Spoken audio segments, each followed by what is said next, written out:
Hello tout le monde, je vous retrouve aujourd'hui dans une nouvelle vidéo qui sera un nouveau point lecture, un bilan du mois de mars et du mois d'avril, donc j'ai pas mal de livres dont je dois vous parler. Dans cette vidéo, je vous fais un petit teasing, j'ai lu notamment le dernier Michael McDowell dont j'ai hâte de vous parler, j'ai lu le dernier Alexis Lepsker, j'ai lu de l'horreur, un peu de thriller, j'ai lu pas mal de graphiques, j'ai lu du fantastique, j'ai lu aussi de la science-fiction puisque le mois d'avril était un mois consacré à la science-fiction grâce au challenge de Céline Lecture.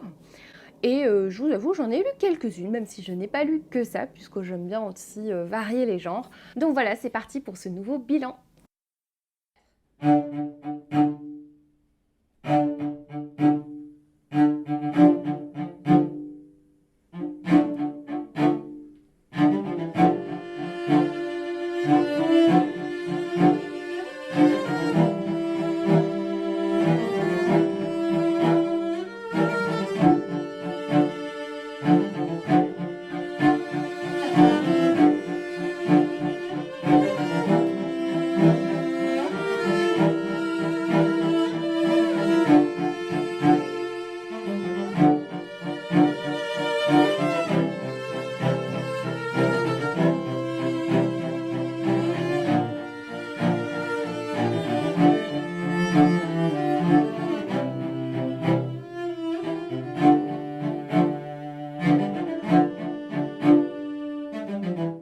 Dans cette vidéo, j'ai décidé de vous présenter les livres dans un ordre d'appréciation, donc je vais commencer par les livres que j'ai le moins aimés et je vais terminer par les pépites et je vous préviens, il y en a plusieurs, il y a plusieurs très bonnes lectures et en fait globalement, on est plutôt sur un très bon bilan ces 2 derniers mois. Si vous me connaissez depuis un moment sur la chaîne, vous savez que de temps en temps, je mets des livres de côté, donc je commence le livre et je me rends compte qu'il y a quelque chose qui ne va pas et je décide de le reprendre plus tard.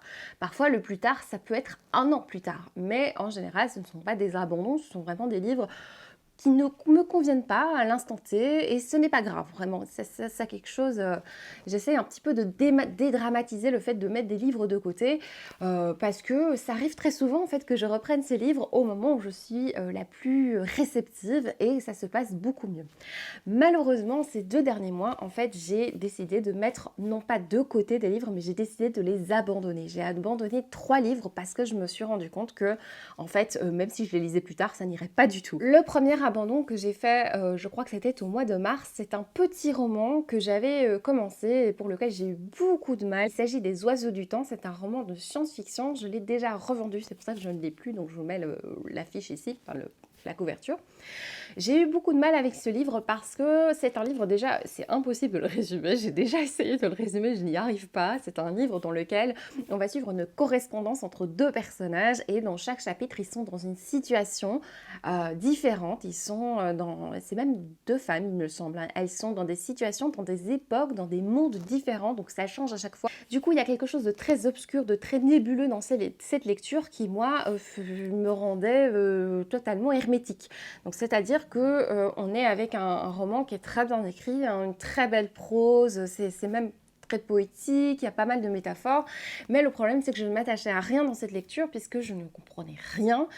C'est fait exprès, je pense, de la part des auteurs, mais vraiment, je ne comprenais rien et donc j'avais pas envie de continuer, je m'attachais à rien et même leur relation qui est la plus importante dans cette histoire parce que peu importe le contexte au final, parce qu'à chaque chapitre tu changes donc de situation, mais ce qui est important, le fil vraiment qui va relier toute cette histoire, c'est la relation, c'est la correspondance entre les personnages et malheureusement même ça je m'en fichais donc je vous avoue que c'était un petit peu une torture entre guillemets de le lire, j'avais pas envie de continuer et donc je l'ai abandonné à la page 100. Voilà, j'avais plus envie de continuer. Je pense sincèrement que c'est un livre qui pourrait plaire à beaucoup d'entre vous parce que c'est très beau, mais moi j'ai besoin de comprendre ce que je lis. Je ne sais pas mettre des mots là-dessus, mais en tout cas ça ne me convenait pas, j'avais pas envie d'y retourner, pourtant je sais que le livre n'est pas mauvais. Le deuxième abandon que j'ai fait, ça c'est début du mois d'avril il me semble, j'ai acheté un livre sur un coup de tête dans un magasin de seconde main, heureusement je l'ai acheté à 2 € chez Évasion, mais voilà, j'ai décidé de l'acheter parce que le résumé me tentait bien, il s'agit de Ce que cache ton nom de Clara Sanchez, c'est un roman je pense traduit de l'espagnol si je me souviens bien. Alors c'est un livre qui va nous parler de Sandra qui est enceinte et qui vient de quitter son compagnon, il me semble, je sais plus, hein, je lis le résumé parce que j'ai déjà tout oublié.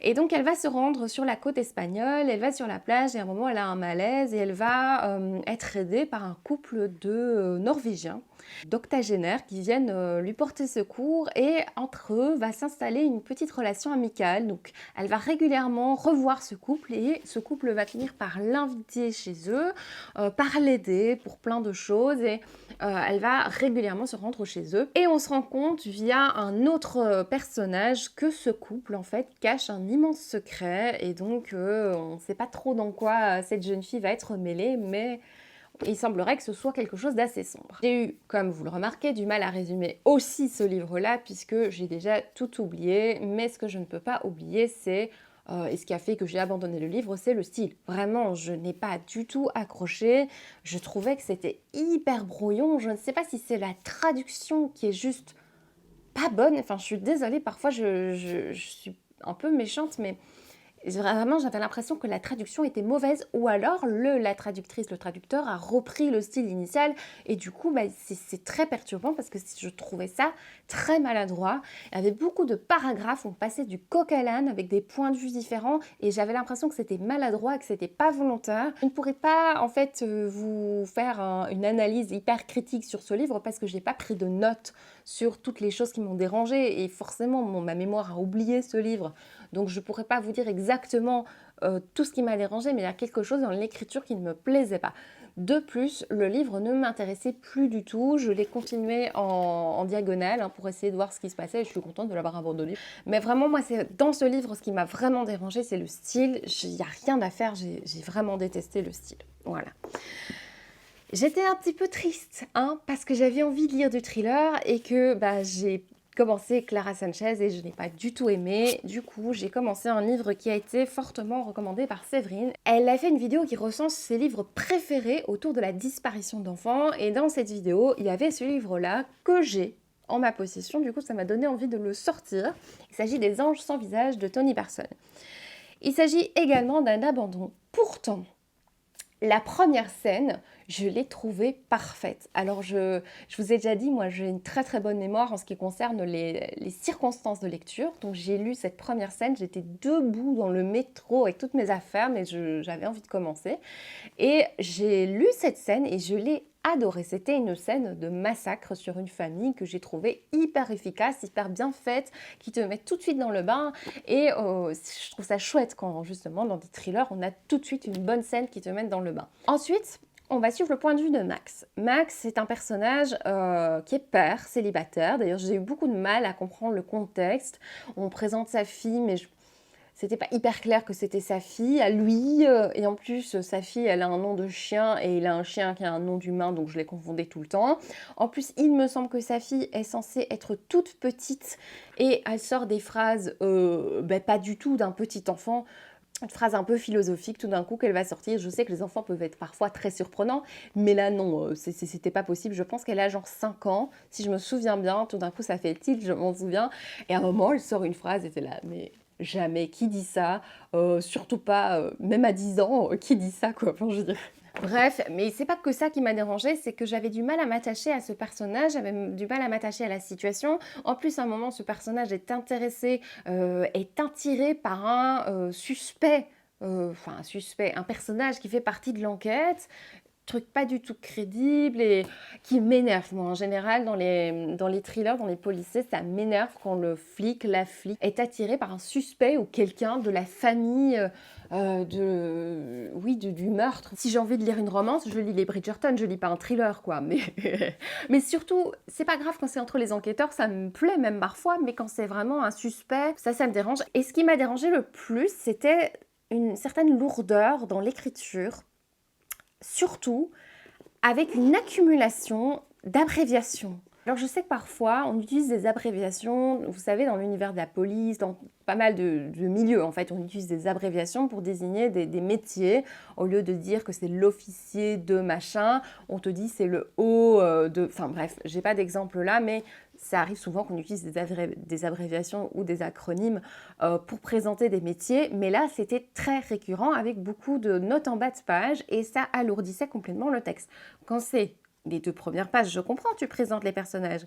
Mais quand je me retrouve à la page, par exemple, 43, donc je suis vraiment dans l'histoire, et que on nous dit notre ALM a appelé, et alors on nous lance une note de bas de page qui nous dit qu'est-ce que c'est? Ah, c'est l'agent de liaison avec les médias. Et ça dure longtemps en fait. J'ai l'impression qu'à chaque page, on avait une note de bas de page pour nous expliquer l'abréviation. Pourquoi ne pas présenter mieux les personnages et les métiers plutôt qu'à chaque fois des abréviations? Parce que moi, je m'y perds, je ne sais pas retenir ça, c'est impossible. Et donc, ça alourdissait vraiment ma lecture parce qu'on a tout le temps. Ah, page 46. Derrière eux, notre ALM et notre ALF, 2 jeunes femmes en tailleur, affichaient une expression peinée. Je ne sais absolument pas de qui tu parles. J'ai déjà oublié que c'est un agent de liaison. Donne-lui un prénom, je ne sais pas, dis quelque chose. Moi, ça m'alourdissait complètement ma lecture. Et comme il y avait plusieurs choses qui me dérangeaient, j'ai fini par l'abandonner. Au bout de la page 100, je l'ai lu en accéléré et j'ai abandonné. Voilà. Je vous avoue, j'étais un petit peu dépitée parce que je voulais vraiment lire du thriller et j'ai abandonné ces 2 romans et ça va pas s'améliorer avec le suivant. Ah, j'ai l'impression d'être un monstre, mais ça ne va pas du tout. Alors, peut-être que des 3, c'est celui que j'aurais préféré. Je commence parce que j'ai le moins aimé, donc forcément le 3e là que je vous présente, je l'ai mieux aimé. Ce livre-ci, je l'ai lu sur liseuse. Je crois que j'ai commencé à lire un petit peu sur liseuse dernièrement parce que j'avais beaucoup de fatigue et comme je dois porter beaucoup de choses pour travailler, que ce soit mon instrument, mes partitions, machin, c'est très très lourd. Et donc, je pense que cette dernière semaine-là, avant les vacances, j'étais hyper crevée. J'avais vraiment besoin de juste m'alléger le dos, ne fût-ce que pour 200 grammes. Et donc, au lieu de prendre mon gros pavé, j'ai décidé de prendre ma liseuse et j'ai pris le dernier Alexis Lebsker que j'ai lu, que j'ai même dévoré, hein, ça se lit très très vite, mais en fait, quand je suis ressortie de cette lecture, j'ai eu la sensation, d'ailleurs j'en ai parlé avec vous, d'avoir lu un thriller, un policier humoristique. Et j'ai vraiment eu cette sensation et en disant ça tout haut, je me suis dit mais allez, je suis méchante avec l'auteur, c'est pas sympa et tout de dire ça, mais en même temps, ils mettent pas Alexis Lebsker parce qu'il nous met des personnages qui se lancent sans arrêt des piques, humoristiques justement, ils se lancent des vannes, il y en a un qui est un peu beauf avec des blagues hyper lourdes, du coup l'autre le remet un peu à sa place, mais il y a quelque chose quand même d'assez drôle dans le ton des personnages, mais c'est pas seulement dans le ton des personnages, c'est vraiment dans tout le livre. On est avec une histoire. Alors déjà, pour me souvenir de l'histoire, j'ai lu ça quand? Le 22 avril. Nous sommes le 5 mai au moment où je filme cette vidéo, j'ai déjà oublié. Tout va bien. Qu'est-ce que c'était? On avait retrouvé, je pense, des cadavres avec des parties du corps en moins. Et puis, il me semble qu'on découvrait une femme sur un chevalet avec des parties du corps, enfin un truc glauque, hyper glauque. Et on suivait donc les 2 enquêteurs qu'on connaît, hein, les personnages qu'on a déjà rencontrés dans les autres livres, Les Poupées et Hurlements. Alors, l'enquête était prenante. Vraiment, si je dois dire d'abord les points positifs du livre, c'est vraiment que c'était prenant, c'était page-turner. Et c'est vrai que c'était difficile de s'en détacher. Et je dois rajouter du coup qu'il y avait de l'humour dans ce livre. J'espère de tout cœur que c'était volontaire de la part de l'auteur parce que ça m'est arrivé plusieurs fois de rire pendant ma lecture à des moments qui sont censés être glauques. Je vous explique, il y a un moment, on trouve un cadavre, tout d'un coup, on voit qu'il n'a pas de nez, il me semble, et tout d'un coup, on trouve son nez par terre, et moi, ça m'a fait mourir de rire, alors que je ne sais pas si c'était volontaire de la part de l'auteur, et ça arrive plusieurs fois comme ça, de choses un peu glauques, qui moi, m'ont fait rire, en fait, parce que c'était très grotesque, très extravagant, et c'est marrant parce qu'une même scène décrite par Franck Tillier, par exemple, m'aurait horrifiée. J'aurais fait des cauchemars avec des nez coupés. Et là, j'ai ri parce que c'était écrit d'une manière où... Honnêtement, je ne peux pas croire que l'auteur ne se soit pas marré en écrivant ça, en fait, parce que je l'ai ressenti et moi, ça m'a fait bien rire. Il y a pas mal de scènes comme ça. Je trouve que ce qui m'a vraiment dérangée, c'est que tout allait vite. On ne prend pas vraiment le temps d'expliquer tout le contexte.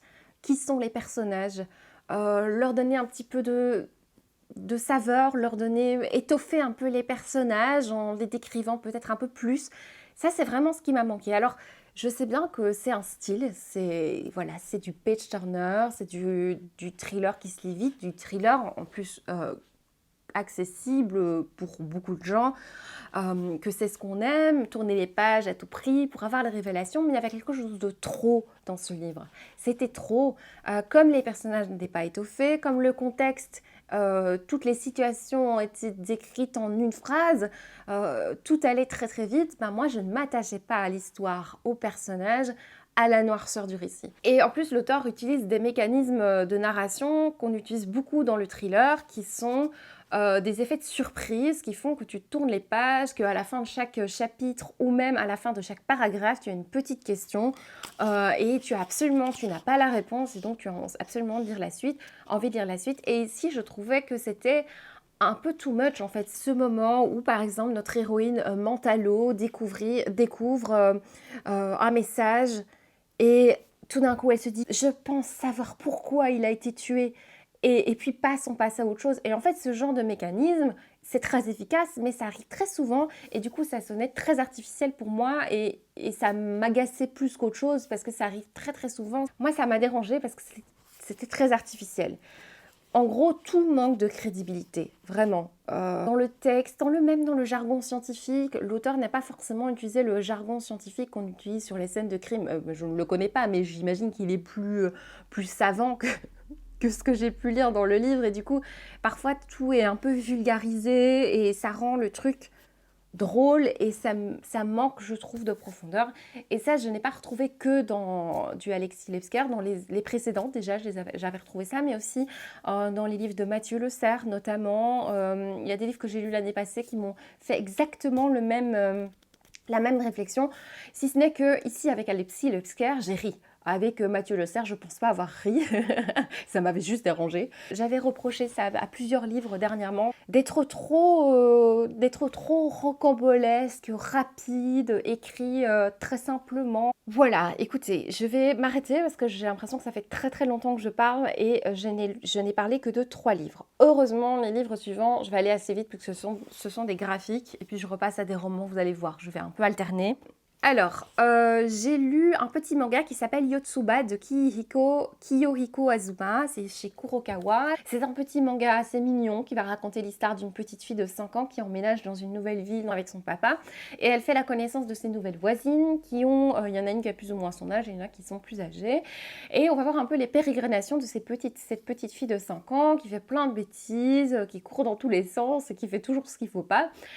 C'est assez drôle. Maintenant, ce ne sera pas un livre, je pense que je vais continuer. Je ne vais pas lire la suite tout simplement parce que j'ai eu beaucoup de mal déjà d'entrée de jeu en fait avec la présentation des personnages que j'ai trouvé très fouillis. Je ne savais pas qui était qui, c'était pas très clair. La situation initiale, qui était qui, même son père, j'ai mis la moitié du récit avant de le reconnaître.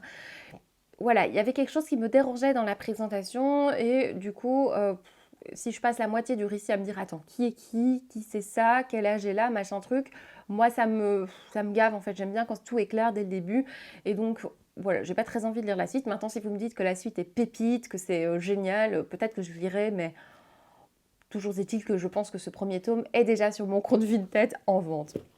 Ensuite, j'ai lu Kamakura Diary, qui est un livre qui est publié chez Kana de Akimi Yoshida, qui est un livre dans quelle catégorie? Je pense que ça devait être un seinen, si je ne me trompe pas. On va suivre l'histoire de Yoshino et de plusieurs en fait, jeunes filles qui découvrent la mort de leur père, qui apprennent la mort de leur père au début du récit, et donc qui vont se rendre à l'enterrement, même si y en a qui ont des réticences à se rendre à l'enterrement, puisque ce père les a laissées...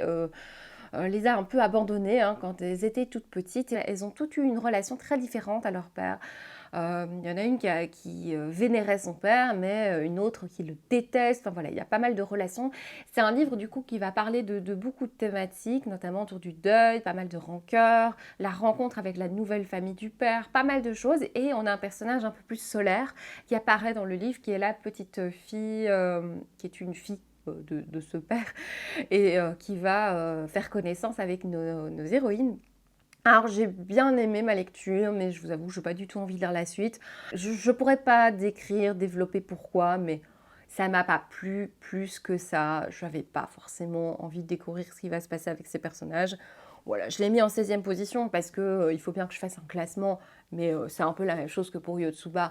Je j'ai bien aimé, mais c'est, sans plus. Ensuite, on arrive à L'eau retourne à la mer de, Reto Tajima. C'est publié chez, Noé Graphics. C'est un tome 1 également. Et ici, on est avec un livre qui va parler d'un lycéen qui, change d'école et donc comme il change d'école, il va déménager, il va emménager chez son oncle et il se rend compte que son oncle vit avec toutes sortes de colocataires assez loufoques et notamment une jeune femme qui a un comportement assez étrange avec lui.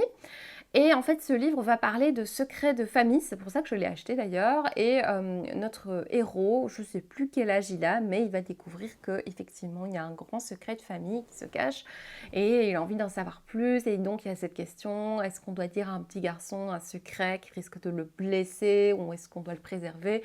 Et quand on découvre le secret, ça va, c'est assez soft. Mais j'imagine qu'on en a plus par la suite. Mais moi, ça m'a pas... J'ai bien aimé, j'ai passé un bon moment de lecture, mais j'ai pas forcément envie de lire la suite, de découvrir ce qui va se passer avec ce petit garçon. Ouais, je n'ai pas forcément envie. Je suis un peu blasée, j'ai l'impression. Oh, j'ai pas envie. C'est fou quand même. Le pire, c'est que en fait, je refilme cette vidéo parce que hier, je l'ai filmée donc, pendant 2 heures, puisque c'est long quand même.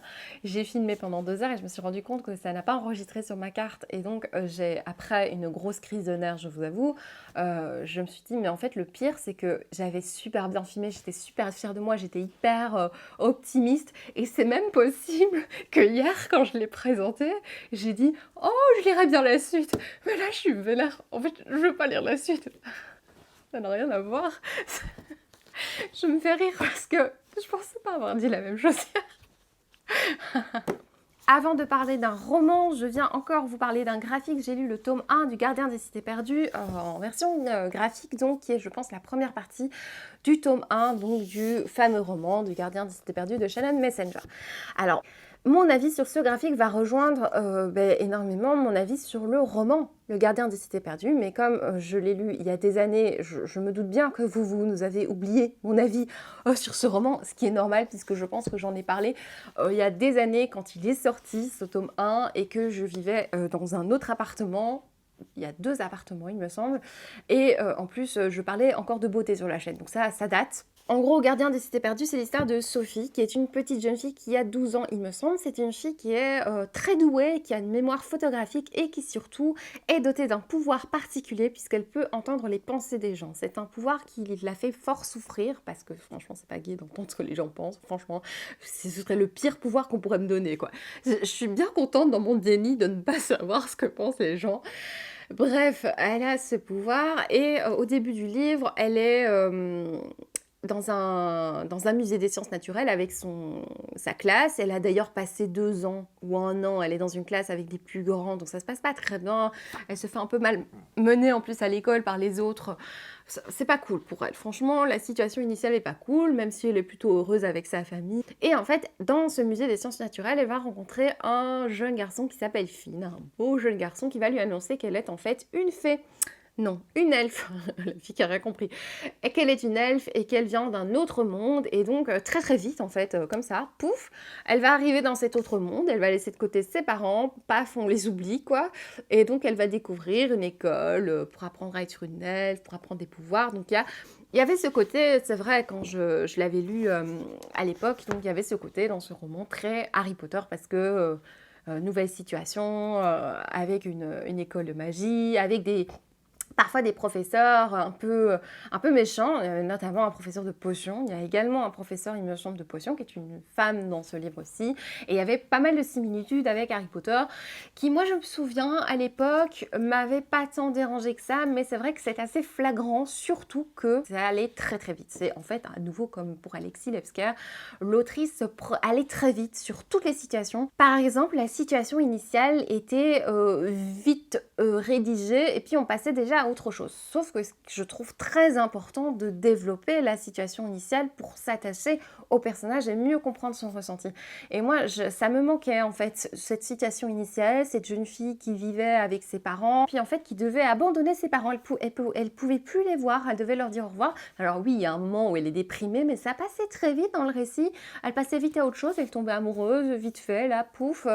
Alors que franchement, en me mettant à sa place, si moi, je devais changer d'univers et dire au revoir à mes parents en étant adolescente, même si à cet âge-là, j'étais un peu anti-parent, vraiment, mon cœur serait brisé, j'en aurais rien à péter qu'il y ait un ou deux beaux gosses qui me fassent des clins d'œil, qui me regardent, enfin vraiment, mon cœur serait brisé, j'aurais plusieurs années de thérapie, enfin, je comprenais pas déjà à l'époque, je me souviens, donc dans le roman, oui, ça m'avait dérangé, je me souviens. Pourquoi je vous dis tout ça? Parce que bah, ça se répercute dans le graphique, bien évidemment. Et donc le côté Harry Potter, bah oui, tu le ressens un peu plus parce que l'autrice va très vite, surtout, en fait, tout va très vite, elle va vite à l'école, elle apprend très vite, elle est vite douée pour tel truc, tout va méga vite en fait, et du coup, les similitudes avec Harry Potter peuvent ressortir un peu plus. Et du coup, concernant le graphique, mon avis sur le graphique, bah forcément, il va de pair avec mon avis sur le roman, puisque c'est de là qu'est inspiré le graphique, donc forcément, tout va très vite, et d'autant plus, encore plus vite, puisque c'est un graphique. Les dessins, je dois quand même passer sur les dessins, sont super chouettes et du coup donnent une image à tout cet univers que j'avais représenté dans mon esprit à l'époque, et c'est très chouette. Visuellement, j'ai beaucoup apprécié, ça c'était très chouette, et je trouve que les personnages, notamment de Grady, je pense que c'est ça le personnage, parce qu'elle est accueillie dans ce nouveau monde, elle est accueillie par un couple, et un couple assez triste qui cache une tristesse en eux, et c'est un couple que j'avais beaucoup aimé dans le roman et je l'ai retrouvé ici dans le graphique, et effectivement j'ai beaucoup aimé aussi, donc forcément je retrouve les mêmes qualités et les mêmes défauts que le roman, mais j'ai un univers en images très très très beau, et j'ai très envie de lire la suite, hein, parce que moi, en fait, j'ai beaucoup râlé de nouveau dans cette vidéo en disant tout ce qui me dérange. Mais en gros, moi, Le Gardien des Cités Perdues, j'ai lu les 3 premiers tomes. Même si les choses qui m'ont dérangé n'ont pas changé, j'avais passé un chouette moment. Donc voilà pour Le Gardien des Cités Perdues. Ensuite, on va arriver à Curiosity de Sophie Devry, qui est un recueil de nouvelles, enfin qui va reprendre 2 nouvelles. La première nouvelle, c'est l'histoire de Curiosity, justement, qui est un rover qui va sur Mars et qui a donc une mission, c'est de... je ne sais même plus sa mission au final. Et ce rover va communiquer avec Dieu, enfin c'est plutôt Dieu qui va communiquer avec lui. On sait très bien que Dieu, c'est la Terre, hein, que c'est les humains qui lui donnent des missions. Mais en gros, on va voir tout ce que pense Curiosity, et cette solitude que va ressentir en fait ce robot, cette machine, va ressentir beaucoup de solitude, et il y a quelque chose de très beau et de très doux dans ce livre. Cette recherche, à un moment, Curiosity va rechercher l'amour, et il y a quelque chose de très fataliste à certains moments. C'était beau, c'était mignon. J'ai bien aimé, moi, cette petite nouvelle. Ensuite, on avait une autre nouvelle qui était L'Agrandirox. C'est d'après La Superficine, qui est une nouvelle de Sigismund Krzyzanowski. Ici, Sophie Devry s'est inspirée d'une nouvelle initiale, et elle en a fait quelque chose qui se passe pendant le confinement. Je pense qu'on suivait une vieille dame qui reçoit un échantillon dans sa boîte aux lettres d'un petit flacon qui permet d'agrandir les espaces. Donc, c'est-à-dire que si elle pchite son mur dans sa maison, eh bien son mur va s'agrandir, elle va avoir plus d'espace sans déranger pour autant les voisins. Donc vraiment, si tu as envie d'agrandir une pièce, ben, tu fais pchit sur le mur, et donc la pièce va vraiment considérablement s'agrandir. Et voilà, avec forcément les inconvénients qui vont avec. J'ai bien aimé l'histoire de base, je pense, mais j'ai pas trop compris où voulait en venir l'autrice en nous partageant cette réécriture. C'est-à-dire que ça m'a donné la curiosité de découvrir l'histoire de base, ce que je n'ai pas encore fait mais que j'aimerais bien faire, mais j'ai pas trop compris la nécessité de cette réécriture. À moins que l'histoire de base soit très très différente, mais ça m'étonnerait. Je comprends pas trop le choix de cette réécriture, et surtout, ce qui fait que j'ai moins aimé cette deuxième nouvelle, c'est que le style me plaisait beaucoup moins. C'est la même personne qui a écrit les deux et pourtant dans le premier c'était très adapté, c'était joli, c'était simple, accessible mais joli. Et dans la deuxième j'ai beaucoup moins accroché au style. Voilà. Je sais pas, je pourrais pas vous en dire beaucoup plus. Ensuite, je repasse à 2 graphiques avant de passer à un autre roman. Si vraiment les graphiques ne vous intéressent pas, je vous invite à regarder le time, je sais pas comment on appelle ça, mais bref, j'ai découpé en fait la vidéo avec les livres dont je parle. Donc comme ça, s'il y a vraiment un livre qui vous intéresse pas, vous en avez marre de m'entendre parler de tel ou tel livre, bah, passez à la suite, regardez un petit peu ce dont je parle dans la vidéo. Je peux comprendre qu'on n'a pas tous envie d'écouter un avis sur tous des mangas, si on n'aime pas le manga. Mais bon, c'est chouette le manga. Bref, je vais passer au 12e livre de cette sélection, donc celui qui est donc, dans le top 12. J'ai lu L'amour est dans le thé, qui est un tome 1, qui va nous parler de Shako, qui est en fait un peu harcelée par son ex-fiancé. Ça commence pas très bien, hein. Elle a 28 ans, elle est harcelée par son ex-fiancé, donc elle va se réfugier chez son frère. Et en fait, son frère et elle sont les enfants d'un monsieur qui s'occupait d'une plantation de thé.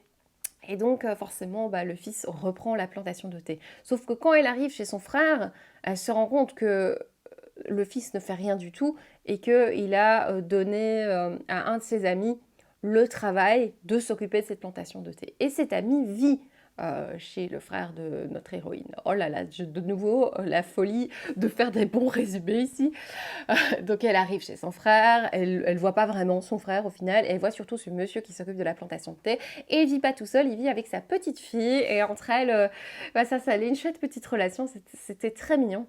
J'ai bien aimé parce que je crois que c'est catégorisé en josei, je sais pas trop comment on le prononce. Ça me correspond un peu plus que le genre shoujo. Parce que j'ai lu beaucoup de shoujo quand j'étais plus jeune, on s'échangeait avec les copines à l'école, je me souviens, on s'échangeait des shoujo, mais en fait, ce qui me dérange dans le shoujo, c'est qu'on n'a pas beaucoup de contexte, et ici, le contexte est plus approfondi, et c'est parfois plus sombre, avec des thèmes plus sombres, et un côté plus tranche de vie que le shoujo qui est uniquement basé sur la romance. Ici, bien sûr, qu'il y a de la romance, on le voit très vite et il y a un peu un côté abracadabrant et loufoque, surtout dans ce premier tome, c'est drôle.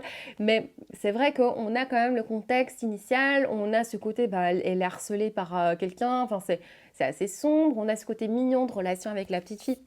On a le côté plantation de thé, j'aime beaucoup et depuis, en mai, mais j'ai lu plusieurs josei, euh, livres de ce genre-là et je pense que ça me correspond bien parce que moi ce que je recherchais quand je l'ai acheté c'était le côté thé, l'amour est dans le thé. Pas l'amour, le thé, c'est ce qui m'intéressait le plus. Et oui, c'est vrai qu'on parle un petit peu de thé, pas beaucoup, c'est vrai, ça pourrait être plus, mais je pense que dans les prochains tomes, on va en parler peut-être un peu plus. Et j'ai lu récemment un autre livre donc dans cette catégorie qui parlait de céramique et on est vraiment dans l'univers de la céramique, j'ai beaucoup aimé. Je vous en parlerai du coup pour le mois de mai. Hein. Mais oui, l'amour est dans le thé, je valide et ça, je lirai la suite. J'ai d'ailleurs déjà acheté le tome 2. Ensuite, avec mon compagnon, nous avons lu En amoureux, Le Château des Étoiles, le tome 1, La Conquête de l'espace, 1869. C'est un livre vraiment d'aventure, d'un petit garçon qui va perdre sa mère au début du récit. Sa mère est une aventurière qui voyage dans une montgolfière et elle est à la recherche de l'éther. Et elle va, au début du récit, perdre son petit carnet dans lequel elle note plein de choses super importantes. Et un jour, quelqu'un va retrouver ce carnet et va l'envoyer au père de ce petit garçon. Et donc, le petit garçon et son père vont partir pour une aventure en Prusse, parce qu'à cette époque c'était encore la Prusse, et donc en fait je vais pas trop vous dire de quoi ça parle parce que moi je savais vraiment pas de quoi ça allait parler et j'ai beaucoup aimé cette surprise, cette découverte d'un récit d'aventure drôle par moments, épique parce qu'il y a beaucoup de retournements de situation, en plus très beau avec un très très beau dessin, je trouve très soigné, très fin et justement très foisonnant de détails puisqu'on a beaucoup de plans, de côté un peu architecture et en même temps tu as des couleurs un peu pastel, j'ai beaucoup apprécié. Maintenant si vous êtes extrêmement fatigué que vous voulez lire un truc qui va très vite, ça prend quand même un certain temps, il y a pas mal de textes aussi et il faut prendre le temps quand même d'apprécier les dessins qui sont vraiment très beaux, tout dans le détail et donc c'est vrai que c'est vraiment un livre à apprécier en prenant le temps et pas en lisant à tout prix très vite. Oui, je sais pas, parfois je me rends compte, c'est vrai quand je lis du graphique, que parfois je vais très vite et je me rends compte que je gâche un peu le plaisir et surtout je me rends compte que c'est parfois même presque insultant pour le dessinateur-dessinatrice qui a dessiné, qui a pris tant de temps pour illustrer son histoire, et moi je vais hyper vite. Et c'est vrai que quand je lis avec mon compagnon, je me rends compte que je lis plus lentement parce que de temps en temps il me montre « Ah, t'as vu ?» et alors on rit. Il voit des petits détails que moi je vois pas forcément, et du coup je pense que quand on lit à deux, je développe un réflexe de prendre plus de temps pour découvrir des graphiques, et c'est chouette. Voilà, ensuite j'arrive au top 10 de cette sélection. Le premier livre, donc le 10e de cette sélection, il s'agit de Journal d'un assassin, et cette fois-ci le tome 2, puisque j'ai lu le tome 2 qui s'appelle Schéma artificiel. Je vous avais parlé du tome 1 qui parlait de ce robot, de cette intelligence artificielle qui était envoyé pour une mission dans l'espace avec des humains, et je vous avais dit que c'était vraiment super chouette. Et moi j'ai découvert cette saga grâce à la youtubeuse Horizon Universe, je ne sais pas son prénom, ça s'appelle pas Horizon, j'imagine. Donc j'ai découvert ce livre grâce à cette youtubeuse qui est passionnée de science-fiction et particulièrement de science-fiction spatiale. C'est elle qui avait parlé de ce livre en disant que surtout le tome 2 était un gros coup de cœur. Alors je ne vais pas aller jusqu'au coup de cœur pour ce livre, sinon il ne serait pas 10e dans cette sélection, mais j'ai beaucoup apprécié. En fait j'ai autant apprécié que le tome 1. C'est-à-dire que c'était chouette. Je trouve que l'autrice nous fait des petites blagues, elle met de l'humour, c'est super chouette. Et moi, ce que j'ai beaucoup aimé dans ce tome-ci, c'est qu'à un moment, notre héroïne, discute avec un vaisseau. Et cette discussion avec le vaisseau était très chouette, très savoureux. Leur relation était très belle, en fait. Et j'aime bien aussi le regard que pose cette intelligence artificielle sur les humains. Un regard un peu paternel, comme ça, maternel, paternel. Un regard un peu de parents qui regardent les humains, parfois, en disant... avec beaucoup de tendresse en fait pour les humains, pour les bêtises qu'ils vont faire, et j'aime bien cette différence. Je suis toujours aussi attachée à ce personnage qui a du mal à se confronter justement au regard humain, qui a des émotions, qui a des pensées, mais qui n'aime pas qu'on le voit sur son visage. C'est aussi un personnage qui regarde plein de séries, c'est drôle, franchement j'ai beaucoup aimé et je lirai la suite avec grand plaisir. Ensuite, on est encore sur 3 graphiques et puis que des romans. Voilà, j'ai vraiment lu beaucoup de choses très différentes ces derniers temps. J'ai lu Space Boy, qui est un graphique qui est également de la science-fiction, qui va raconter l'histoire de Amy qui vit sur une colonie dans l'espace avec ses parents. Elle est très heureuse dans cette colonie, elle a sa vie là, elle a sa meilleure amie, sauf qu'un jour son père va perdre son boulot et va devoir être envoyé sur la Terre. Et pour Amy, c'est vraiment un choc. Déjà, toute la famille, tous les 3 vont être cryogénisés pour être envoyés sur Terre. Et donc, on sait que cette cryogénisation, ce voyage dure 30 ans. Donc, on sait déjà que les gens qui étaient sur la colonie auront vieilli de 30 ans le temps qu'ils arrivent sur Terre. Et donc, quand ils arrivent sur Terre, ils doivent un peu découvrir cette nouvelle vie. Déjà, le côté... enfin, j'ai adoré Space Boy. Le côté physiologique, c'est très particulier par rapport à la gravité, par rapport à plein de choses en fait qui sont différentes quand ils arrivent sur Terre. Le monde est vraiment différent et donc on voit la difficulté pour Amy d'arriver sur Terre avec des humains. Oh là là, mais qu'est-ce que c'est que ça? C'est comme s'ils avaient tous un casque de réalité virtuelle et donc ils sont toujours en train de regarder sur les réseaux et donc il y a une forme de solitude chez chacun d'entre eux et elle a un peu du mal à s'y retrouver au début. Et puis la manière dont ils vivent, ce qu'ils mangent, enfin, c'est très différent de ce qu'elle vivait sur la colonie. Et en plus, elle a cette grande tristesse que sa meilleure amie, eh bien, elle sait que sa meilleure amie a vécu 30 années sans elle, en fait. Elle a grandi et donc elle a peur de lui parler. Et donc elle va se faire aussi des amis sur Terre, c'est très beau. Et en même temps, il y a cette tristesse. J'ai vraiment adoré, en fait, parce que je trouve qu'en très très peu de pages, on a beaucoup d'émotions dans ce graphique, beaucoup de choses de perches qui sont lancées pour la suite. Ça me donne très très envie de découvrir ce que va faire l'auteur, Stephen McCraney, dans la suite qui est déjà sortie. Ensuite, j'ai lu, alors ça c'est le premier livre que j'ai lu dans le cadre du mois de la science-fiction. D'ailleurs, le mois de la science-fiction c'est très bien passé pour moi. Donc pendant ce mois-là, j'ai lu de la science-fiction, j'ai regardé de la science-fiction, c'était trop chouette. Et j'ai lu d'autres trucs aussi, j'ai un peu suivi mes envies.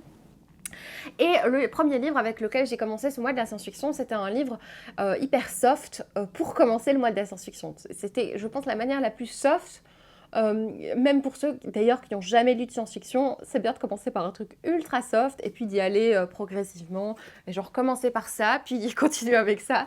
Ouais, je trouve ça chouette en fait d'y aller petit à petit, et donc j'ai commencé avec Tokyo Alien Bros. C'est de Keigo Shinzo et c'est aux éditions Le Lézard Noir. Il me semble que Keigo Shinzo c'est celui qui a fait Hirayasumi, qui est un gros coup de cœur.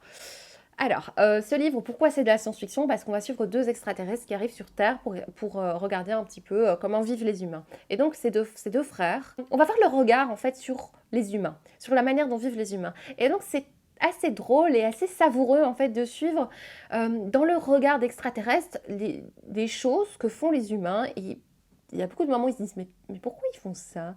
Pourquoi ils s'embrassent? Pourquoi ils font ci? Pourquoi ils font ça? Et du coup, ça nous donne aussi de poser la question et de me dire mais pourquoi on fait ça? Ouais, c'était vraiment chouette. J'ai très très envie de lire la suite. Bon, je ne l'ai pas encore acheté parce que je fais attention avec ce que j'achète. C'est vrai que c'est autour de 13 euros et voilà, je vais attendre un petit peu, mais je lirai la suite avec grand plaisir. J'ai vraiment beaucoup apprécié. Et alors, avant de passer à mes 6... Oui, il y a 6 romans dont je dois vous parler. Dans le top 6, je tiens à vous parler d'un autre graphique que j'ai beaucoup aimé également. Il s'agit de Morpheus de Yann Becco et Francesco Trifogli, qui est le deuxième livre que j'ai lu pour le mois de la science-fiction, qui est un livre qui va reprendre l'univers de Yann Becco dans son roman Morpheus. Alors quand j'ai été voir à la maison d'édition L'Homme sans nom à la foire du livre de Bruxelles, je leur ai demandé, tiens, est-ce que c'est la même chose ou c'est une autre histoire? Ils m'ont dit que c'était une autre histoire mais dans le même univers. Donc là, on est dans un futur très éloigné, ça se passe à Prague, et on va suivre Juliette, qui est une jeune femme qui essaye de donner une vie décente à sa petite fille de 5 ans, puisque sa petite fille est atteinte d'un virus, le virus de Morpheus. Alors, dans cette société, les gens subissent une épidémie de sommeil. Et c'est très bien présenté dans ce livre parce qu'on nous montre que cette épidémie de sommeil, c'est pas juste les gens dorment. En fait, le monde est réorganisé à cause de cette épidémie de sommeil. Les gens qui passent leur temps à dormir, forcément, ils ne travaillent pas, donc le monde va beaucoup plus lentement. Donc on voit un peu toutes les conséquences de cette épidémie de sommeil. J'ai beaucoup aimé, c'est très riche, c'est très intéressant. L'auteur a fort réfléchi à toutes ces choses auxquelles tu penses pas en fait, c'est vrai. Dans la vie de tous les jours, tu te dis mais en fait c'est vrai, si tu passes ta vie à dormir, comment est-ce que tu manges? Et alors dans cette société, il y a beaucoup de robots qui sont importants et donc Juliette, elle vit avec un robot. Elle va partir dans une aventure avec le robot et un scientifique et également sa fille dans un sac à dos, c'est drôle. Je vous laisse un peu découvrir le contexte, mais j'ai adoré. C'était vraiment super chouette. En plus, les dessins sont super agréables. En plus de cet univers très intéressant, on a de l'humour par-ci par-là, des doses d'humour. Et pareil, c'est un livre que j'ai lu avec mon compagnon. Et donc, j'ai bien pris le temps d'apprécier les images. Il me montra, t'as vu ça? Oh, c'est drôle, ils ont pensé à ça. Et vraiment, c'est très très bien fait. Je salue le travail de l'illustrateur qui a mis en évidence cet univers, c'est vraiment chouette. On a l'impression vraiment que cet univers est né en graphique. Je suis très curieuse de lire Morpheus, qui est plutôt Les bras de Morphée de Yann Becco. Je suis très curieuse de le lire parce que j'ai l'impression que cet univers vraiment a été pensé en graphique. Et c'est vraiment, j'ai beaucoup aimé. Alors il y a quelque chose de parfois un peu manichéen, avec un personnage très très méchant, mais c'est pas grave, franchement, c'est un des meilleurs, vous voyez, c'est un des derniers graphiques que je présente, c'est le dernier graphique que je présente aujourd'hui, donc c'est le graphique que j'ai préféré en fait ce mois-ci. Ensuite, je passe à mon top 6 de mes 6 meilleures lectures de mars-avril et je vais commencer par Wayward Pines de Blake Crouch.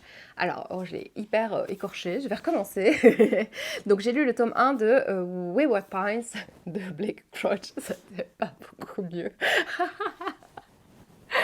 Alors, c'est une saga dont je vais essayer de vous dire le moins possible. C'est une saga qui va nous parler d'un personnage, Ethan, qui se réveille dans une petite ville. Il se réveille, il est blessé et il ne sait pas ce qu'il fait là. Il ne sait pas pourquoi il est là, il ne sait pas pourquoi il est blessé et surtout, il n'arrive pas à sortir de cette ville. En fait, dès qu'il veut tenter de sortir de cette ville, il y a des obstacles.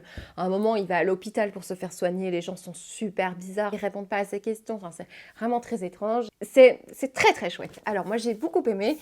Si vous recherchez un livre page-turner, que vous en avez marre que vous êtes en panne de lecture par exemple, que vous avez envie d'un livre page-turner qui aille très vite et très intriguant et où tu as une réponse à la fin du premier tome, eh bien je vous conseille vivement Wayward Pines parce qu'effectivement c'est très très efficace, ça va vite, on répond à notre question à la fin, donc il y a une certaine conclusion à la fin du premier tome, c'est très très chouette, j'ai beaucoup apprécié. Alors le seul truc que je regrette qui fait qu'il n'est pas un dans mon top, parce que c'est vraiment super chouette, c'est que comme ça va vite, on est beaucoup dans l'action, dans l'accumulation d'actions, on passe pas du temps pour développer ce personnage. En fait je suis chiante parce que je dis ça tout le temps, mais c'est important pour moi vraiment de de développer les personnages. Et là, je trouve que ça me manquait. En fait, je me suis attachée aucunement à Ethan. J'étais attachée à ce qui se passait, je voulais absolument savoir la suite, mais franchement, si on m'annonçait qu'Ethan était mort au milieu du récit, j'en avais un peu rien à péter parce que je m'en fichais de ce personnage puisque je ne savais rien sur lui.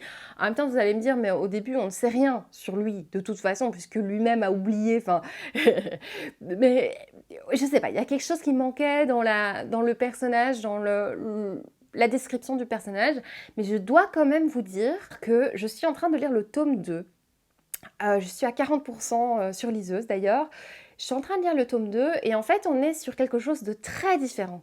En général on dit toujours que les tomes 2 souffrent de lenteur, de longueur.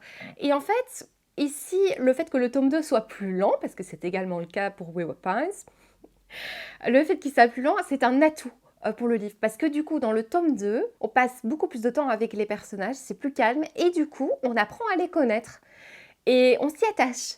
Et on est vraiment sur une dynamique totalement différente dans le tome 2. Je pense que c'est important de le savoir, que dans le tome 2, on est vraiment sur quelque chose de très très différent, et visiblement dans le tome 3 également. Alors, on arrive au top 5 de mes meilleures lectures de mars-avril. J'ai lu, après mes déconvenues avec le thriller contemporain, je me suis dit que j'allais vous écouter. Parce que je me suis plainte sur Instagram. Je fais ça très bien, me plaindre. Je me suis plainte sur Instagram en disant « Oh là là !» Pourquoi je prends cette voie-là? Je ne sais pas. Je râle, j'en ai marre d'avoir des thrillers extravagants, il se passe des trucs que tu n'y crois pas. Et vous êtes beaucoup à m'avoir dit, mais je pense la même chose.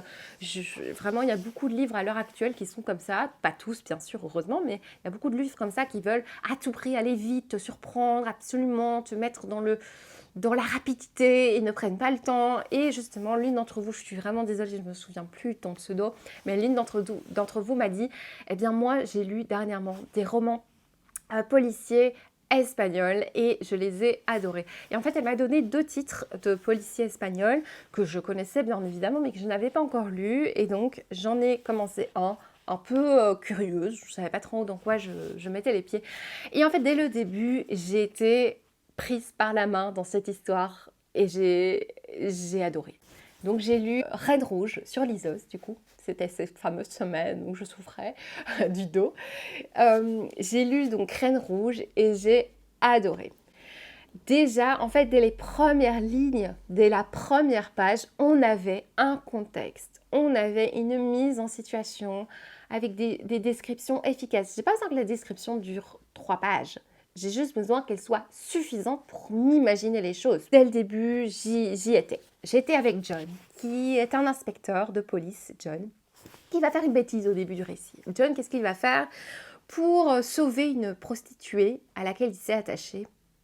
Il va essayer de piéger son proxénète. Cette scène où il piège son proxénète, en fait, va être filmée et publiée sur les réseaux. Et donc lui, il va être un peu dans la merde. D'ailleurs, on va lui dire, mais gars, qu'est-ce que t'as fait? Il va être pris par ses supérieurs et donc il va être écarté. Et il y a un monsieur qui vient le voir justement au moment où il est écarté, qui vient lui dire, écoute, John, moi je peux régler la situation. Je peux enlever toutes les vidéos qu'il y a sur les réseaux pour un peu améliorer ta réputation. Mais pour ça, tu dois faire quelque chose pour moi. Et ce monsieur, je ne sais même plus comment, il s'appelle Mentor. Ce monsieur Mentor va lui dire, il faut que tu ailles à cette adresse-là, que tu ailles parler à la dame qui y habite et que tu lui demandes de venir avec moi dans la voiture. Et donc John, il écoute forcément, il y tient sa réputation, il va chez la dame. Et déjà, c'est pénible, il monte les escaliers, enfin, elle habite tout en haut. Déjà, tout est bien décrit, la mise en situation, sa difficulté à monter les escaliers, tu ressens tout, tu vois tout. Ah, ça, c'est trop bien quand ça fait ça. Et donc, il arrive chez cette dame et il voit effectivement une jeune femme perdue. Et elle sait, elle, pourquoi il est là, parce que Mentor, il lui a déjà envoyé plein d'autres comme lui. Sauf que lui, il a les mots, il dit ce qu'il faut. Et donc, il l'embarque dans la voiture. Et donc, il dit à Mentor, bah voilà, j'ai fait ce qu'il fallait maintenant, je peux récupérer ma vie. Sauf que Mentor lui dit, mais t'as pas envie de savoir pourquoi? Il joue un peu avec sa curiosité et forcément, finalement, John se retrouve sur une scène de crime. J'ai adoré parce que, comme je vous dis dès le début, on a le contexte, on a un personnage, John, qui est un peu différent des autres flics qu'on peut rencontrer. C'est un personnage très sensible, En plus, qui plus est, c'est très très rare dans du thriller, un personnage homosexuel. Parce que honnêtement, c'est vrai que c'est souvent des gros hétéros de 50 ans qui sont alcooliques et qui tombent amoureux de leurs collègues de 20 ans, quoi. Enfin, c'est quand même un peu souvent ça quand même dans le thriller. J'ai beaucoup aimé le personnage d'Antonia aussi, tu découvres un peu comment elle est devenue comme ça, pourquoi. Au final, vraiment, les retournements de situation, les révélations et tout ça, c'est pas le livre le plus original dans ses révélations, mais c'est vraiment la manière dont c'est fait. J'ai beaucoup aimé, c'est pour ça qu'il est dans mon top 5 parce que vraiment j'ai adoré ce livre parce que j'étais dedans et même si par moments j'avais une révélation, bah oui, que j'ai vu venir, mais c'est pas grave parce que on était bien avec ces personnages. Vraiment, j'ai bien aimé. Il y a peut-être une révélation que j'ai pas vu venir, mais sinon, effectivement, j'ai vu des choses venir, mais c'est pas grave quand c'est bien fait. En fait, c'est pas grave. Voilà, je me suis vraiment attachée, je voyais les choses, j'ai l'impression d'avoir vu un film grâce à des détails et pas par une accumulation d'actions. J'ai beaucoup aimé, je lirai la suite avec impatience. Le quatrième livre dont je dois vous parler, il s'agit de Suite d'harmonie de Claire North. Alors ça que j'ai lu dans le cadre du mois de la science-fiction, je l'ai lu un dimanche, je l'ai lu dans mon lit un dimanche après-midi, en 3 heures, un truc comme ça. Alors c'est un livre très court, et pourtant, bah, il est dans mon top 4 ici parce que en si peu de pages, j'ai eu énormément d'émotions, énormément de sensations. Suite Harmonie, qu'est-ce que c'est? Aussi Harmonie, qui est une jeune femme qui va découvrir un jour, un matin, un bouton sur son visage, et c'est la fin de tout. Parce que le bouton sur son visage veut dire qu'il y a quelque chose qui ne va pas. Puisque, désormais, on peut payer des abonnements pour faire des améliorations sur son corps. On peut payer pour avoir une peau parfaite. On peut payer pour plus devoir se brosser les dents. On peut payer pour ne plus avoir de vergetures. Et donc on va voir dans ce livre ce qui se passe au moment où on découvre ce bouton, pourquoi c'est un tel problème, qu'est-ce que ça provoque petit à petit. Mais on va voir aussi comment on en est arrivé là. Comment Harmonie en est arrivée à avoir tellement d'augmentation sur son corps qu'on ne la reconnaît pas. Si on met l'harmonie d'avant et l'harmonie d'après, on ne la reconnaît pas. On voit comment c'est né, comment ça a dégénéré chez elle. Attention, c'est un livre qui est quand même très très violent psychologiquement. Donc il y a le côté très dur en fait de lire ce qui se passe, de voir un peu le développement de ce personnage tout en sachant jusqu'où on va. On sait où ça va, mais ça rend le truc encore plus glaçant. Il y a des scènes terribles, attention, notamment elle a une relation à un moment avec un monsieur qui a une énorme emprise sur elle, sur son corps. Elle a plus le droit à la parole. Hein. En gros, c'est lui qui a le choix sur ses propres augmentations, sur son corps. Enfin, vraiment terrible. Moi, la scène qui m'a le plus marquée, dont je me souviendrai longtemps, c'est une scène d'orgie de viande. D'orgie de bouffe à un moment, ils sont tous dans une salle et en fait j'en dis pas plus, ils sont tous en train de bouffer quoi et ça dégénère complètement et elle est terrible cette scène quand même. C'est très particulier, ça laisse énormément de messages, de réflexion parce que tu vois où vont les choses. Et on voit aussi qu'il y a des gens qui ont fait le choix de ne pas avoir toutes ces augmentations et on voit aussi le rapport à la beauté, le rapport au corps, comment tous ces gens qui ont choisi en fait sciemment ou qui n'ont pas choisi mais qui n'ont juste pas les moyens d'avoir toutes ces augmentations, on voit la différence et donc il y a ce côté... ce regard sur la pauvreté, ce regard sur le monde du travail aussi. Le physique va énormément jouer dans le monde du travail. C'est terrible, vraiment. Alors j'ai beaucoup aimé, j'ai été très très prise dans la lecture. J'ai été surprise d'avoir autant d'émotions en si peu de pages, parce que c'est très très court. Et vraiment, cette maison d'édition, cette collection Une heure lumière de Le Bélial, je recommande 1000 fois parce que c'est pas le premier livre que j'ai lu chez eux et que j'ai adoré. D'ailleurs, dans mon top 3, il y a Le Dernier des aînés d'Adrien Tchaïkovski, qui est également dans cette maison d'édition. Alors là, c'est un livre que j'ai lu un peu plus tôt, mi-mars il me semble. Alors ce qui est particulier avec ce récit, c'est qu'il va mélanger deux genres littéraires et j'ai adoré la manière dont c'était fait. C'était génial en fait. On va suivre Linès, qui est une princesse qui est fille d'une reine d'un royaume. Et dans ce royaume, il y a une menace qui plane, il y a une épidémie, il me semble, et donc on sent qu'il y a quelqu'un qui manigance quelque chose. Et donc notre héroïne, contre l'avis de sa mère, va décider de demander de l'aide à quelqu'un. Elle va demander de l'aide à un sorcier, Nirgoth l'aîné. Ce sorcier, il est réputé pour avoir déjà sauvé des années auparavant. Enfin bref, il est réputé, donc elle va aller le voir contre l'avis de tous. Elle va toquer à sa porte, et donc on va voir apparaître ce sorcier. Et ce sorcier, en fait... C'est pas du tout un sorcier. On se rend compte en fait que ce sorcier c'est un anthropologue, qu'il est venu là pour étudier les civilisations, que lui c'est un homme de science en fait au final. Et donc on va essayer de comprendre comment cette société en est venue à oublier l'existence de la technologie et à en croire en une magie. C'est vraiment passionnant parce qu'il y a du coup cette innocence dans les yeux de l'Inès qui la rend très fragile et qui la rend très naïve, qui voit de la magie, de la sorcellerie partout, alors que lui il dit mais non, c'est juste un artefact scientifique, enfin, c'est juste un truc, ça n'a rien à voir avec de la magie quoi, enfin, calme-toi. Ce qui est intéressant c'est la relation justement entre ce personnage de l'Inès et le personnage de Nirgoth, comment ils vont partir à l'aventure, se défendre contre cette menace. Moi ce que j'ai adoré c'est tout un passage en fait où on a le point de vue de l'Inès qui nous explique la naissance du monde en fait dans lequel elle vit. Elle explique un peu tout ce qu'elle a appris de ses parents, de sa grand-mère. Elle l'explique avec ses mots, il y a quelque chose de très métaphorique, très beau. On va voir aussi la version de Nirgoth et c'est assez savoureux en fait de voir la différence entre les deux. C'est très très bien fait, c'est vraiment super chouette, j'ai vraiment adoré. Alors vous le savez je pense, si vous me suivez sur les réseaux, j'ai eu un immense coup de cœur pour la saga Blackwater, mais avant de vous parler de Blackwater, vite fait, parce que franchement, j'en ai même marre moi-même, mais avant de vous parler de Blackwater, je vais vous parler du dernier Michael McDowell, qui est en avant-dernier, donc qui est en deuxième position dans cette sélection. Alors, Cathy de Michael McDowell, c'est un roman qui est sorti dans les années 80, qui a été donc réédité par la maison Monsieur Toussaint Louverture. C'est un livre que j'ai acheté le jour de la sortie, que j'ai lu très très vite. Alors j'ai été prise, captivée dès les premières pages par ce livre et j'ai eu beaucoup de mal à m'en extirper, à tel point que j'étais assez désagréable avec mon compagnon, par exemple, quand il me parlait pendant que je lisais ce livre. Moi je lui disais, mais en fait, laisse-moi. J'étais tendue, j'étais très tendue pendant ce livre. Alors, effectivement, dès les premières pages, on est dans le bain, on est dans le mood, on comprend que ça va pas rigoler avec Cathy. Parce que on découvre cette petite fille, là, Cathy, qui est avec une dame dans une petite chambre. Et en fait, elle est en train de discuter avec cette dame tout en torturant un petit chien. Voilà, comme ça, tranquille. À la fin du premier chapitre, elle jette ce petit chien par la fenêtre. Donc ça rigole pas. Tu sais que tu vas suivre Cathy et que franchement, ce sera pas le moment le plus, le plus joyeux de l'univers. Alors, heureusement, on suit pas que Cathy dans ce livre, parce que franchement, sinon, ça aurait été vraiment dur.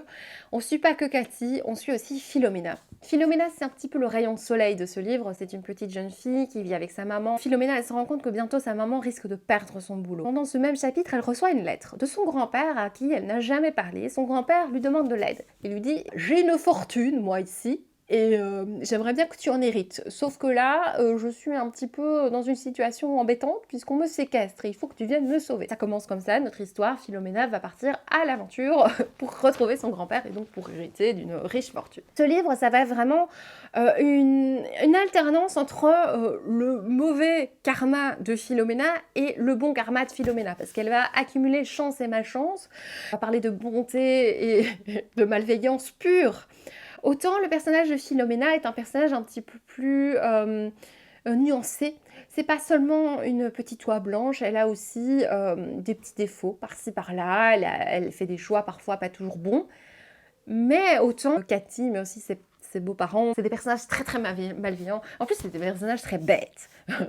Et Cathy, elle a un meilleur ami, c'est son marteau, et donc pendant tout le livre, elle va l'utiliser pour trucider des gens. C'est un livre forcément très difficile à lâcher, parce que effectivement, ça a été une énorme épée de Damoclès au-dessus de ta tête pendant tout le livre. C'est très dur d'en sortir, et tu veux savoir le fin mot de l'histoire, et tu stresses, et à un moment... Tu souffles, mais tu sais que tu vas pas souffler longtemps parce que tu vas restresser, parce que Cathy, elle est toujours là. C'est très prenant. C'est assez angoissant comme livre parce que tu sais que tu vas retrouver des scènes.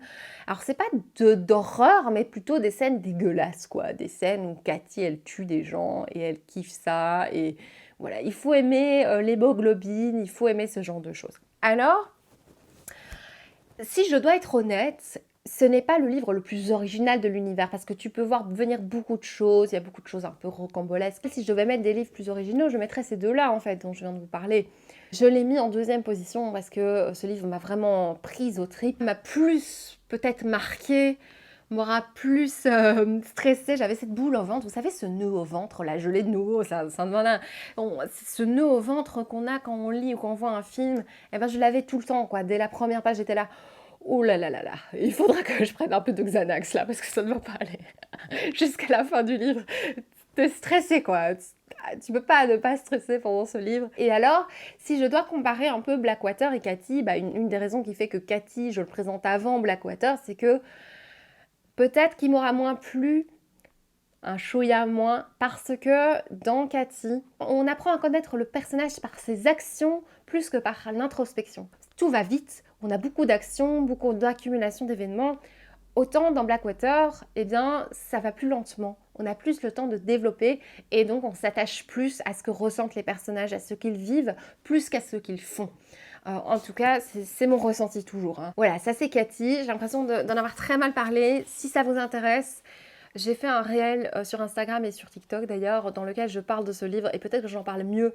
Parce que là, ça fait la 5e fois que j'en parle et normalement, je devrais en parler mieux. Mais en fait, j'ai mélangé tout ce que je voulais dire et j'ai l'impression que c'est pas très clair. En gros, j'ai adoré, c'est trop chouette. Et maintenant, c'est pas le livre le plus reposant de l'univers. Et en plus, si vous n'aimez pas ce qui est dégueulasse, ce qui est glauque, ne le lisez pas. Par contre, Blackwater est beaucoup moins glauque en fait, au final. Vite fait, parce que en fait, je commence à en avoir un peu marre de parler de Blackwater, parce que j'en ai parlé beaucoup, que ce soit sur cette chaîne ou que ce soit sur tous les autres réseaux. En gros, Blackwater, c'était génial. Je vais pas vous refaire le résumé, c'était vraiment génial. J'ai adoré les 6 tomes. C'est vraiment une aventure de famille, une histoire de famille, vraiment, une saga familiale comme on adore, avec un soupçon de fantastique horreur. Attention, je dis horreur, mais au final, on est plus sur du dégueulasse que de l'horreur, parce que les scènes qu'on a, c'est plus un moment, t'as quelqu'un qui se fait arracher les bras ou des trucs comme ça, mais oui, on est plus sur des petites scènes d'horreur qui arrivent par-ci par-là. Et en fait, c'est marrant parce que j'ai oublié de vous dire ça dans l'autre vidéo. T'as des petits détails sur le livre. T'as des petits détails qui te donnent un indice sur le truc dégueulasse que tu vas trouver. Donc, par exemple, l'œil crevé, ce sera dans le tome 6. Je te dis pas qui, évidemment, je te tutoie maintenant, je vous dis pas qui, évidemment, mais ce qui est sur la couverture, à chaque fois, ça révèle une petite chose qui va se passer dans le livre. Parfois, c'est vraiment pas quelque chose d'important, c'est juste un petit détail, mais tout est aussi dans la couverture, j'ai bien aimé. Voilà. Donc, Blackwater, c'est une ambiance, c'est une famille, c'est une ambiance, c'est des mesquineries, c'est la noirceur qui est plus dans le cœur de l'humain que dans le cœur du monstre. Des personnages qui s'affrontent les uns les autres, des choses qui sont répercutées de génération en génération.